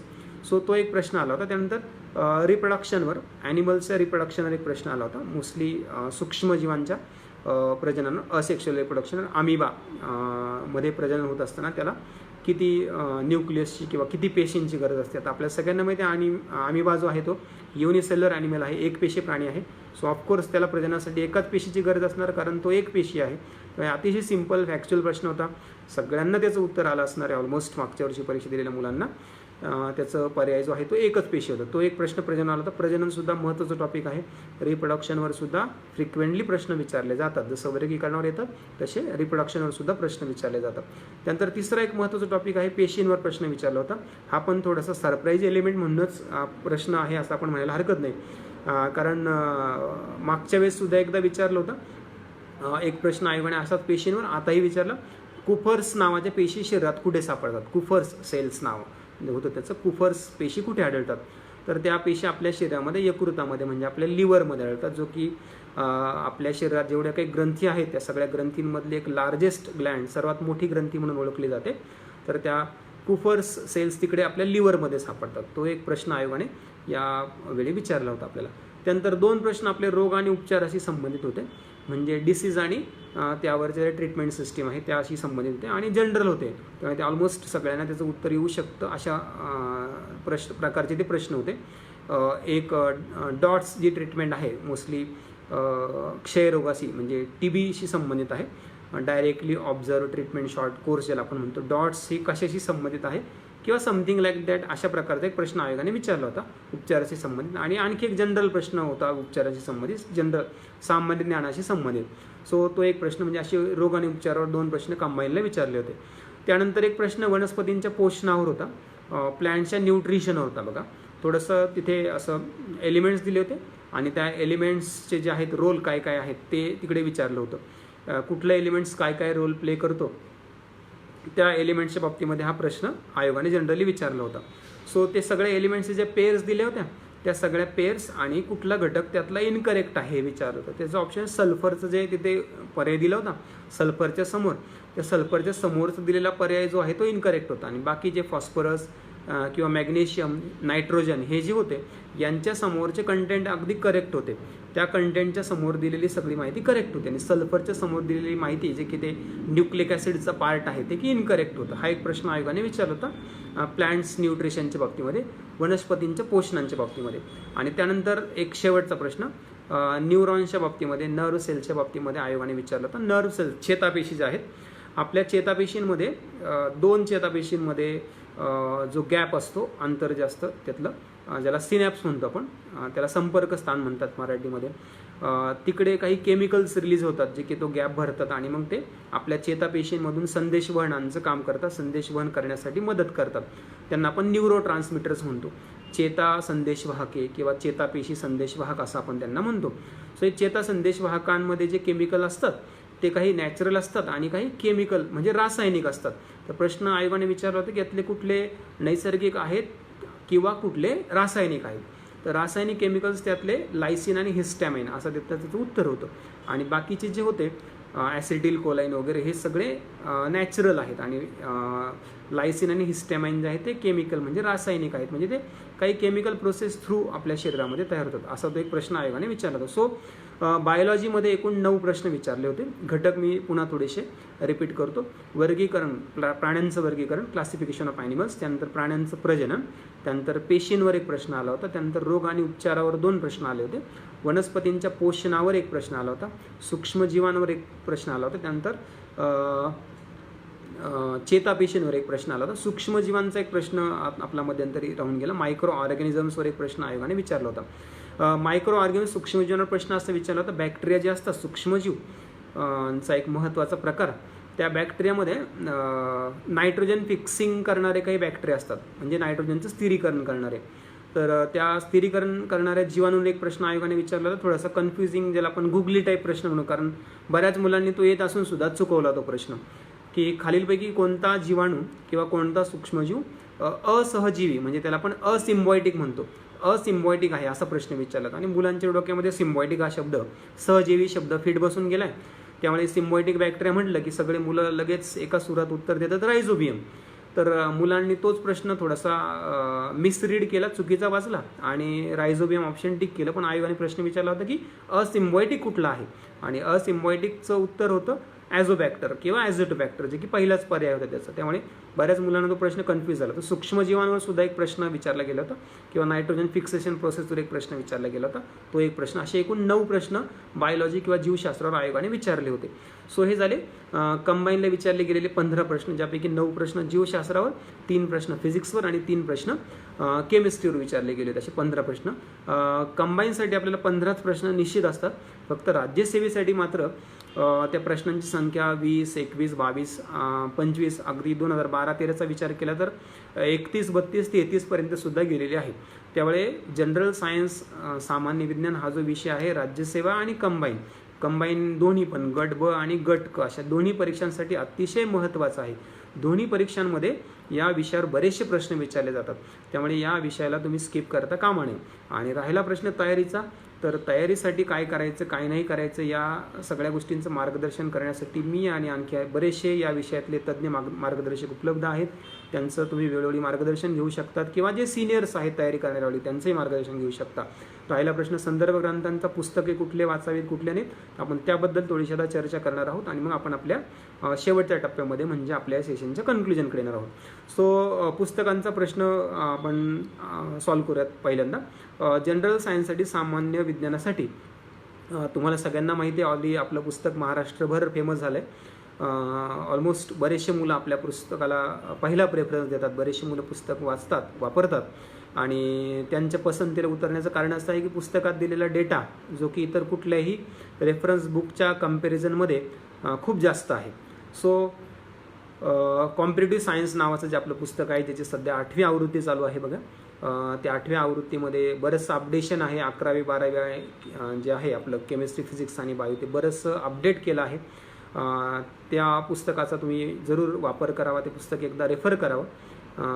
तुम्हाला ते कसं वाटलं वगैरे हे तुम्ही त्याचे संबंधित तुमचे अनुभव मला शेअर करू शकता माझ्या टेलिग्राम चॅनलवर. टेलिग्राम चॅनल आहे माझं अनिल कोलते MPSC नावाने. त्यानंतर तुम्हाला या पुस्तकाव्यतिरिक्त बेसिक पुस्तकांची तर ऑफकोर्स तयारी करायची. तुम्हाला 5वीपासून तर 10वीपर्यंत ऑलमोस्ट विज्ञानाची पुस्तकं रीड करायचेच आहेत. बट तुम्हाला त्यामध्ये तुमची किती आवड आहे नाही आहे वगैरे, इंटरेस्ट किती आहे विषयाचं तुमचं नॉलेज, त्या हिशोबाने तुम्ही आयदर 5वी ते 10वी किंवा 8वी ते 10वी. आणि जे राज्यसेवेची तयारी करणारे मुलं आहेत त्यांनी तर मात्र कंपल्सरी 11वी आणि 12वी या दोन्ही इयत्तांचे पुस्तकं रेफर करणं अतिशय गरजेचं आहे. 11वी आणि 12वी केमिस्ट्री, फिजिक्स आणि बायो तिन्हीसुद्धा. आता यावर्षी 12वीचे पुस्तकं बदललेले आहेत. 12वीचा सिलेबस चेंज झाला आहे, बराचसा बदल झाला, त्यामध्ये बरेचसे घटक नवीन आलेले आहेत. तर ते तुम्ही एकदा बघून घ्या ते पुस्तकं. आणि योगायोगाने पुस्तकांची दुकानंसुद्धा सुरू झाली आहेत. त्या सगळ्या पुस्तकांच्या दुकानामध्ये तुम्ही आता तुमचे जे आहेत नवीन पुस्तकं तुम्हाला परचेस करायचे असेल ते पण करू शकतात, कारण बऱ्याच जणांचे पुस्तकं राहून गेले. एक कमेंट आली, ओल्ड बुक रेफर केलं तर चालेल का? ओल्ड बुक तुमच्याकडे कुठल्या एडिशनचं आहे त्यावर डिपेंड आहे. 8वी एडिशन सध्या चालू आहे. 7वी 8वी एडिशन बरीचशी अपडेटेड आहे. जर त्याच्या अगोदरची असेल तर मग मात्र तुम्ही नवीन रेफर केलेली बेटर राहील, असं माझं तुम्हाला सजेशन राहील. नवीन बुक तुम्ही बघा. या व्यतिरिक्त सायन्सला जर तुमचं इंग्लिश चांगलं असेल, ऑफकोर्स तुम्हाला 11वी रीड करायचं राज्यसेवेला, तर इंग्लिश तुमचं बेटर असायलाच पाहिजे. लुसेंट पब्लिकेशनचं जे बुक आहे लुसेंटचं, ते लुसेंटचं जनरल सायन्सचं पुस्तक तुम्ही रेफर करू शकता. त्यामध्ये तुम्हाला सगळे जे टॉपिक आहेत, अगदी UPSCच्या दृष्टिकोनातून जर विचार केला स्टाफ सिलेक्शनचा, तर त्या दृष्टिकोनातून अतिशय डिटेलमध्ये दिलेले आहेत. फक्त अडचण अशी की ते पुस्तक इंग्लिश आणि हिंदी अशा 2च लँग्वेजमध्ये अवेलेबल आहे. त्यामुळे मग तुम्ही ते एक ऑप्शन चूज करू शकता जर तुमचं इंग्लिश चांगलं असेल तर. आपलंही कॉम्पिटेटिव्ह सायन्सचं इंग्लिश व्हर्जन जे आहे ते येत्या 1 महिन्यामध्ये आपण रिलीज करणार आहोत. त्याचं काम कंप्लीट झालं आहे. ते आता फक्त प्रिंट करण्याचं बाकी आहे. प्रिंट केलं की ते आपण पब्लिश करणार आहोत. त्यामुळे ते सुद्धा तुम्हाला लवकरात लवकर. आणि योगायोगाने बरेच मुलं इंग्लिश पुस्तकासाठी मला नेहमी विचारत होते, मागणी करत होते. बऱ्याच मुलांना असं वाटत होतं की एप्रिलला एक्झाम जर झाली तर आपल्याला काही सरांचं इंग्लिशचं पुस्तक भेटणार नाही. बट योगायोगाने आता ते दुर्दैव की सुदैव, माझ्यासाठी थोडंसं सुदैव म्हणायला हरकत नाही इंग्लिशच्या पुस्तकासाठी. तर इंग्लिशचं सायन्सचं पुस्तक आपल्याला आता बराचसा वेळ भेटला आहे, त्यामुळे ते आता या वेळेमध्ये कंप्लीट झालं आहे आणि ते प्रिंट होऊन लवकरच मार्केटमध्ये येईल. तसं मी आपल्या फेसबुकला वगैरे इकडे ते सगळं पब्लिश झाल्यानंतर त्याचे टाकेलच, त्यामुळे ते सुद्धा तुम्हाला अवेलेबल होईलच. या व्यतिरिक्त इतर विषयांच्या रेफरन्स बुकचा विचार करता तुमच्याकडे बाकी सगळे बुक्स आहेतच आणि वेळोवेळी तुम्ही त्याचं इतरांकडून मार्गदर्शन घेतच असतात. वर्गामध्ये, सोशल मीडियामध्ये सगळीकडे अशा भरपूर लिस्ट फिरत असतात. फक्त रेफरन्स बुकची निवड करताना स्वतः वाचन करून स्वतः त्याचं कंटेंट वगैरे तपासून मग ठरवा की तुम्हाला ते बेनिफिशियल आहे किंवा नाही, इतरांचंच सगळं ऐकण्यापेक्षा, असं माझं मत आहे. सो आपण आता आपल्या या सेशनच्या कन्क्ल्युजनकडे म्हणजे शेवटच्या भागाकडे येत आहोत. आता आपण थोडंसं समारोप करूयात. आजच्या या सेशनमध्ये थोडंसं आपलं अडथळ्याची शर्यत झाली. आपलं सेशन 1-2-3 वेळामध्ये अडखळलं, बंद पडलं. यूट्यूबचं तर ऑलमोस्ट बंद पडलं, कारण इथे थोडंसं रेंजची प्रॉब्लेम होती नेटवर्कचा, पावसामुळे आणि वाऱ्यामुळे. आणि वायफाय बंद पडलं ऑफिसचं, त्यामुळे मग मी हे दुसऱ्या मोबाईलचं वायफाय ऑन करून हे सगळं सेशन घेतलं. तर त्यामुळे थोडंसं त्यासाठी सगळ्यांची दिलगिरी व्यक्त करतो. नेक्स्ट टाईम आपण या बाबतीत 100% काळजी घेऊयात की अशी काही अडचण किंवा असा प्रॉब्लेम पुढे येणार नाही आणि आपलं सेशन 1 स्ट्रोक कंटिन्यू होईल, असे ब्रेक वगैरेमध्ये काही पडणार नाही. म्हणजे तुमची प्रॉपर लिंक लागेल. आणि पुढच्या सेशनपासून आपण थोडेसे टॉपिक, थोडेसे घटक, थोडेसे महत्त्वाचे परीक्षे दृष्टिकोनातून डिस्कस करूयात. थोड्याशा स्लाईड्स वगैरे बघूयात. मोस्टली झूम मीटिंगचा आपण उपयोग करूयात, म्हणजे तिकडे स्लाईड्स वगैरे यूज करता येतात. असं इकडे माझा चेहरा 1-1.5 तास पाहत बसण्यापेक्षा त्या स्लाईड्स वगैरे बघितलेल्या तुमच्यासाठी कधी फायदेशीर ठरतील, म्हणजे त्यावरून तुम्हाला बराचसा डेटा पाहायला मिळेल. तसंही तुम्हाला आता लॉकडाऊनमध्ये माझा नवीन लुक बघायला मिळाला. बऱ्याचशा मुलांच्या आता बरेच कमेंट्स मला येणार आहे, मला माहिती आहे. मी त्याची मानसिक तयारी करून घेतली आहे. सो आता आपण समारोपाकडे येऊयात. तुम्हाला आजचा सेशन नक्की आवडला असेल अशी मी आशा करतो. मी माझ्या पद्धतीने, हा माझा पहिलाच अनुभव होता अशा प्रकारे फेसबुक आणि यूट्यूबवर लाईव्ह विद्यार्थ्यांना व्हर्च्युअली इंटरॅक्ट होण्याचा. थोडंसं अनकम्फर्टेबल वाटतं, कारण समोर विद्यार्थी पाहून शिकवण्याची सवय आहे आणि एक हाडाचा शिक्षक असल्यामुळे, अतिशय पॅशनेट टीचर असल्यामुळे वर्गामध्ये जी शिकवण्याची मजा असते ती अशी लाईव्ह शिकवण्याची नाही. बट मी माझ्या पद्धतीने थोडंसं तुम्हाला मार्गदर्शन करण्याचा प्रयत्न केला. तुम्हाला नक्कीच यातून बराचसा फायदा होईल असं मला वाटतं, अशी मी आशा बाळगतो. आणि तुमच्या काही क्वेरीज असतील तर त्या क्वेरीज मी आता स्क्रीनशॉट सगळे घेऊन ठेवले. नेक्स्ट सेशनला किंवा मग आपल्या टेलिग्राम चॅनल थ्रू किंवा व्हॉट्सॲप थ्रू नक्कीच मी त्याचं तुमचं समाधान करण्याचा प्रयत्न करेल. तुमच्या काही शंका असतील तर तुम्ही मला विचारू शकता, त्या मी तुम्हाला 100% सॉल्व करण्याचा प्रयत्न करेल. त्यानंतर सर्वप्रथम सेशन एंड करण्याच्या अगोदर मी आपले आकार फाउंडेशनचे जे राम वाघ सर आहेत, त्या सरांचं मी मनपूर्वक आभार व्यक्त करतो, त्यांचं अभिनंदन करतो की त्यांनी आज मला त्यांच्या फाउंडेशनच्या माध्यमातून तुमच्याशी संवाद साधण्याची संधी उपलब्ध करून दिली आणि अडथळ्याची शर्यत का होईना पण आपला संवाद बऱ्यापैकी पूर्ण होऊ शकला. आपण आपल्या आजच्या या सेशनमध्ये राज्यसेवा आणि कंबाईन ग्रुप बी या दोन्ही परीक्षांमध्ये आलेले जे वेगवेगळ्या विषयांवरचे प्रश्न आहेत त्यावर थोडंसं डिस्कशन केलं. जसं मी त्यावेळी तुम्हाला अगोदर बोललो होतो की कन्क्लुजनमध्ये मी तुम्हाला टॉपिक आणखी एकदा रिपीट करेल, तर ते आता रिपीट करतो आणि मग त्यानंतर तुमच्या सगळ्यांची रजा घेईल. राज्यसेवेचा विचार जर केला, आता मी राज्यसेवा आणि कंबाईन दोघांचा पण विचार एकत्र करतो म्हणजे तुम्हाला कन्फ्युजन होणार नाही. फरक काय आहे दोघांमध्ये किंवा कुठले टॉपिक कुठे स्किप करायचे किंवा कुठे जास्त फोकस करायचा तेही सांगेल तुम्हाला मी.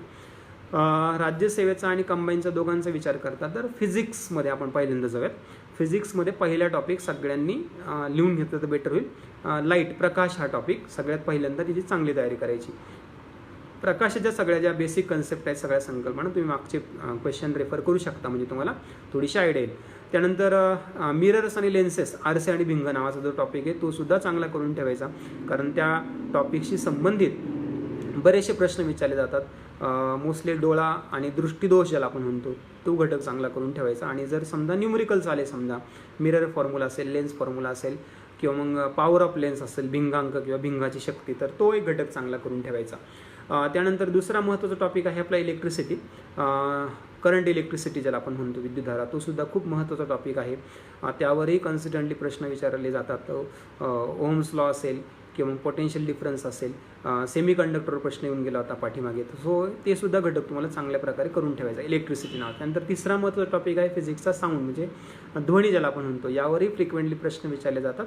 सोपा टॉपिक आहे, हातचे मार्क्स आहेत, चांगल्या प्रकारे तयारी करून ठेवा म्हणजे तुम्हाला त्यावर आलेल्या प्रश्नांचं उत्तर देता येईल. त्यावरही न्यूमरिकल्स विचारले जातात, सोपे फॉर्म्युले, वेवलेंथ किंवा मग फ्रिक्वेन्सी फाइंड आउट करण्याची, सो ती सुद्धा चांगली तयारी करून ठेवा, फॉर्म्युले पाठ करून ठेवा. त्यानंतर हीट नावाचा एक टॉपिक आहे, उष्णता, त्यातल्याही सगळ्या कन्सेप्ट चांगल्या करून ठेवा. त्यानंतर एनर्जी नावाचा टॉपिक आहे, फोर्स आणि मोशन नावाचा टॉपिक आहे, ऊर्जा, बल, त्यानंतर गती आणि सगळ्यात महत्त्वाचं म्हणजे ग्रॅव्हिटेशन, गुरुत्वाकर्षण, ज्याच्यावर आजकाल आयोग जास्त फोकस करते, त्यामुळे ग्रॅव्हिटेशनसुद्धा टॉपिक चांगला करून ठेवा. हे झालं फिजिक्सच्या बाबतीमध्ये. टॉपिक पुन्हा रिपीट करतो मी, लाईट, त्यानंतर साऊंड, त्यानंतर हीट, त्यानंतर इलेक्ट्रिसिटी, त्यानंतर मोशन, त्यानंतर फोर्सेस, त्यानंतर ग्रॅव्हिटेशन, हे महत्त्वाचे टॉपिक. आणि या व्यतिरिक्त रेडिओ ॲक्टिव्हिटी असेल, तो सुद्धा एक महत्त्वाचा टॉपिक आहे, तो सुद्धा स्किप करून चालणार आहे. रेडिओ ॲक्टिव्हिटी, किरणोत्सारिता त्याला आपण म्हणतो. सो हे झाले फिजिक्सचे टॉपिक. मग तुम्ही राज्यसेवेची तयारी करत असाल किंवा कंबाईनची, सगळ्यांसाठी हे टॉपिक करणं गरजेचं आहे. यामध्ये तुम्ही कुठेही असं बायफर्गेशन करू शकत नाही. त्यानंतर दुसरा विषय केमिस्ट्री. केमिस्ट्रीमध्ये तुम्हाला मॅटर, द्रव्य ज्याला आपण म्हणतो, सॉलिड, लिक्विड, गॅस, त्यानंतर एलिमेंट्स, कंपाऊंड्स, मिक्सचर्स यांच्या प्रॉपर्टीज, यांच्या कन्सेप्ट, त्यानंतर ॲटॉमिक स्ट्रक्चर म्हणजे अणुसंरचना, ज्यामध्ये सगळ्या थिअरीज, त्यानंतर इलेक्ट्रॉन कॉन्फिगरेशन या सगळ्या कन्सेप्ट, त्यानंतर आयसोटोप्स, आयसोबार्स म्हणजे समस्थानिके, समबारिके, हे सुद्धा तुम्हाला करणं गरजेचं आहे. त्यानंतर क्लासिफिकेशन ऑफ एलिमेंट्स, मूलद्रव्यांचं वर्गीकरण, जरी मागच्या वर्षी प्रश्न आले नाही त्याच्या मागच्या वर्षी प्रश्न येऊन गेले होते मूलद्रव्यांच्या वर्गीकरणावर. मग ते डोबेरानरचे ट्रायड्स असतील, न्यूलँडचे ऑक्टेव्ज असतील किंवा मेंडेलिव्हचं क्लासिफिकेशन असेल किंवा मग आपल्या हेनरी मोसलेचं क्लासिफिकेशन असेल. सो तुम्हाला हे सगळे कन्सेप्ट क्लिअर पाहिजे. सो क्लासिफिकेशन आलेला प्रश्न तुम्हाला सॉल्व्ह करता येईल. त्यानंतर मग केमिकल रिॲक्शन्स, रासायनिक अभिक्रिया, कन्सिस्टंटली प्रश्न येतात. त्यानंतर ॲसिड्स आणि बेसेस, कन्सिस्टंटली प्रश्न येतात. त्यानंतर मेटल्स आणि नॉन मेटल्स, सातत्याने प्रश्न येतात. हे सगळे टॉपिक तुम्हाला प्रॉपर करून ठेवायचे आहेत, कंबाईन आणि राज्यसेवा दोघांसाठी पण. पुन्हा एकदा रिपीट करतो, मॅटर, द्रव्य, त्यानंतर अणुसंरचना, त्यानंतर मूलद्रव्यांचं वर्गीकरण, त्यानंतर रासायनिक अभिक्रिया, त्यानंतर आम्ल आणि आम्लरे, त्यानंतर धातू आणि अधातू, त्यानंतर कार्बन एक महत्त्वाचा टॉपिक आहे ऑर्गॅनिक केमिस्ट्रीचा, हायड्रोकार्बन ज्याला आपण म्हणतो, त्यावरही फ्रिक्वेंटली प्रश्न विचारले जातात ऑर्गॅनिक केमिस्ट्रीवर. त्याला आपण अल्केन हे परफेक्ट करून ठेवायचं, फंक्शनल ग्रुप परफेक्ट करून ठेवायचे, कंपाऊंड जेवढे आहेत organic compounds, methane, ethane, ethyl alcohol, methyl alcohol, हे सगळे परफेक्ट करून ठेवायचे. सो त्यावरचं उत्तर तुम्हाला देता येईल. राहिला प्रश्न आता बायोलॉजीचा. जीवशास्त्रामध्ये कंबाईनची तयारी करणारे जे मुलं आहेत, फक्त कंबाईनची, त्यांनी जीवशास्त्रावर जास्त फोकस करायचा आहे. आणि राज्यसेवेची तयारी करणारे जे मुलं आहेत त्यांच्यासाठी मात्र केमिस्ट्री, फिजिक्स आणि बायोलॉजी हे तीनही इक्वली तुम्हाला फोकस करायचं आहे. बायोलॉजीमध्ये अगदी बेसिक पेशी, सेल या टॉपिकपासून अगदी क्रोमोझोम्स, DNA, RNA, न्यूक्लियस किंवा न्यूक्लिक ॲसिड या सगळ्या गोष्टी. त्यानंतर टिश्यू नावाचा टॉपिक आहे, उती, उतीमध्ये मग तुम्हाला प्लांट टिश्यूज आणि ॲनिमल्स टिश्यूज, मोस्टली ॲनिमल टिश्यूजवर जास्त फोकस करायचं, कारण आत्तापर्यंत आलेले प्रश्न जे आहेत ते ॲनिमल टिश्यूजवर जास्त विचारले गेलेत, प्राणी उतीवर जास्त विचारले गेले, त्यामुळे ॲनिमल टिश्यूजवर जास्त फोकस करायचं. मग ते बोन्स असेल, ब्लड असेल, बोन्सवर प्रश्न आला होता राज्यसेवेला, बोन्सचे टाईप्स विचारले होते. त्यानंतर ब्लड असेल, ब्लडचं स्ट्रक्चर, त्यावर प्रश्न विचारतात. त्यानंतर आपले मसल्स आहेत, मसल्सला लास्ट इयरला प्रश्न आला होता, स्नायू आपले. त्यानंतर नर्वस टिश्यूज जे आहेत आपले, चेतावती, चेतापेशी, न्यूरॉन्स, न्यूरोट्रान्समीटर, त्यावरही लास्ट इयरला प्रश्न आला होता, ते पण एक चांगलं करून ठेवायचं. सो सेलनंतर टिश्यू एक महत्त्वाचा टॉपिक आहे, उती एक महत्त्वाचं टॉपिक आहे. त्यानंतर तिसरा महत्त्वाचा टॉपिक तुम्ही बायोलॉजीचा फोकस कराल तो म्हणजे क्लासिफिकेशन, वर्गीकरण ज्याला आपण म्हणतो. सगळ्यात पहिल्यांदा सिस्टीम्स बघायच्या, क्लासिफिकेशनच्या पद्धती कुठल्या कुठल्या आहेत. अगदी एन्शंट ज्या मेथड्स आहेत क्लासिफिकेशनच्या, ॲरिस्टॉटल, थिओफ्रास्टसपासून, त्यानंतर मग 2 किंगडम सिस्टीम आहे, कॅरोलस लिनियसची बऱ्याचदा प्रश्न येऊन गेले त्याच्यावर. त्यानंतर 5 किंगडम सिस्टीम आहे, आणि त्यानंतर त्या क्लासिफिकेशनमध्ये जे महत्त्वाचे ॲनिमल्स डिस्कस केलेत, स्पेशली 11वी आणि 12वीच्या बायोलॉजीमध्ये त्यांची ॲनाटॉमी आणि फिजिओलॉजी डिटेल स्टडी केली आहे. कॉक्रोच असेल समजा, किंवा आणखी अदर ॲनिमल्स असतील तर त्यांची ॲनाटॉमी फिजिओलॉजी पण डिटेल स्टडी करून ठेवायची, स्पेशली राज्यसेवेसाठी. आणि राहिला प्रश्न कंबाईनचा, कंबाईनला क्लासिफिकेशनवर सहसा उदाहरणांवर प्रश्न येतात. म्हणजे नेचे ही वनस्पती कुठल्या गटामध्ये येते, कुठल्या समूहामध्ये येते, जे की टेरिडोफायटामधले 2दा प्रश्न येऊन गेले याच्यावर. जसं की आता प्रश्न विचारला होता ते प्लॅटीहेल्मिंथिसचे वैशिष्ट्य कुठले आहेत करेक्ट, असा प्रश्न विचारला होता. सो कंबाईनला मोस्टली उदाहरणं आणि वैशिष्ट्य यांचाच विचार केला जातो, आणि राज्यसेवेला मोस्टली ॲनाटॉमी फिजिओलॉजीचा विचार केला जातो. सो तो एक बेसिक डिफरन्स लक्षात ठेवा. राज्यसेवेची तयारी करणारी मुलं जे आहेत त्यांनी क्लासिफिकेशनमध्ये मोस्टली ॲनिमल्सचे फिजिओलॉजी आणि ॲनाटॉमीवर फोकस करा, आणि कंबाईनची जी मुलं आहेत त्यांनी क्लासिफिकेशनमध्ये उदाहरणांवर जास्त फोकस करा, वैशिष्ट्यांवर जास्त फोकस करा. वर्गीकरणानंतर पुढचा महत्त्वाचा टॉपिक आहे आपला मायक्रो ऑर्गॅनिझम्स, सूक्ष्मजीव ज्याला आपण म्हणतो. मग सूक्ष्मजीवांशी संबंधित त्यांचे वर्गीकरण, त्यांच्याशी संबंधित सगळ्या संकल्पना तुम्हाला बऱ्यापैकी माहीत पाहिजे. नायट्रोजन फिक्सेशन असेल त्याच्यावर प्रश्न येतात. युजफुल मायक्रो ऑर्गॅन्स असेल तर मग ते कोणकोणत्या सेक्टरमध्ये युजफुल आहेत.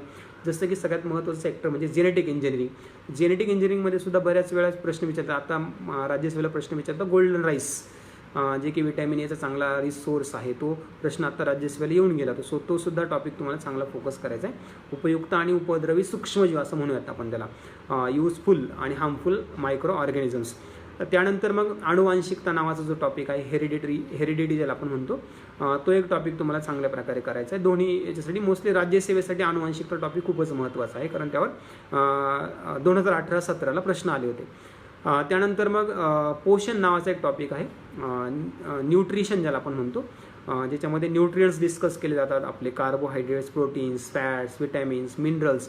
सो हे सुद्धा तुम्हाला चांगल्या प्रकारे तयारी करायची. यांचे सोर्सेस काय आहेत, यांचं फंक्शन काय, यांचा रोल काय, प्लांट्सचे न्यूट्रियंट्स कुठले आहेत, ॲनिमल्सचे न्यूट्रियंट्स कुठले आहेत. मागच्या वर्षी प्लांट्सच्या न्यूट्रियंट्सवर प्रश्न आला होता, त्या न्यूट्रियंट्सचे रोल विचारले होते, इनकरेक्ट स्टेटमेंट कुठले ते सांगायला आपल्याला विचारलं होतं. सो न्यूट्रिशन एक महत्त्वाचं टॉपिक आहे. आणि सगळ्यात लास्ट बायोलॉजीमध्ये सगळ्यात जास्त फोकस करायचं म्हणजे तुम्हाला महत्त्वाचा पार्ट ते म्हणजे आपल्या सिस्टीम, सगळ्या संस्था, आपल्या डायजेस्टिव्ह सिस्टीम असेल, रेस्पिरेटरी सिस्टीम असेल, सर्क्युलेटरी सिस्टीम असेल, एक्सक्रिटरी सिस्टीम असेल, रिप्रोडक्टिव्ह सिस्टीम असेल, नर्वस सिस्टीम असेल, हार्मोनल सिस्टीम असेल, स्केलेटल सिस्टीम असेल, मस्क्युलर सिस्टीम असेल, म्हणजे पचन संस्था, श्वसन संस्था, रक्ताभिसरण संस्था, उत्सर्जन संस्था, प्रजनन संस्था, चेता संस्था, स्नायू संस्था, अस्थि संस्था आणि संप्रेरक संस्था. या सगळ्या सिस्टीम तुम्हाला प्रॉपरली तयार करायच्या आहेत.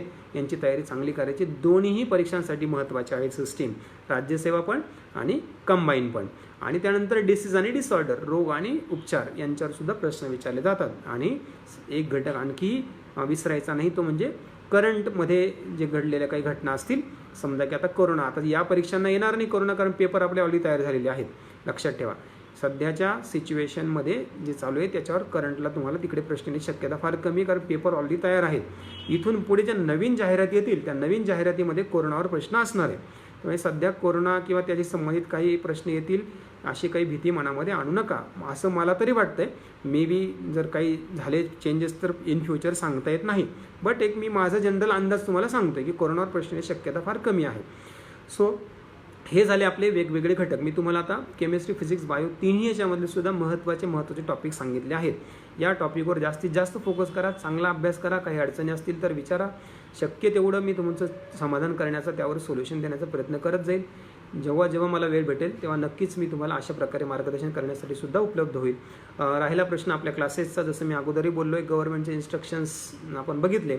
शाळा कॉलेजेस ऑलमोस्ट आता जुलैपासून थोड्या थोड्या प्रमाणात टप्प्याटप्प्याने सुरू होणार आहेत. सो आपले क्लासेससुद्धा आपण असं अपेक्षित धरूयात की जुलै एंडिंग किंवा ऑगस्ट फर्स्ट वीकमध्ये मे बी सुरू करता येतील आपल्याला, विथ टर्म्स अँड कंडिशन्स, म्हणजे सगळ्या ज्या आहेत प्रिकॉशन्स, फिजिकल डिस्टन्स, सॅनिटायझेशन वगैरे वगैरे सगळ्या गोष्टींचा, मास्क वगैरे सगळ्या गोष्टींचा विचार करून आपण त्या दृष्टीने प्लॅनिंग करूयात आणि तुम्हाला तसं सगळं कळवलंसुद्धा जाईल. सोशल मीडियामध्ये आपण ते सगळं तुम्हाला वेळोवेळी त्या गोष्टींची सूचना आपण देत जाऊ.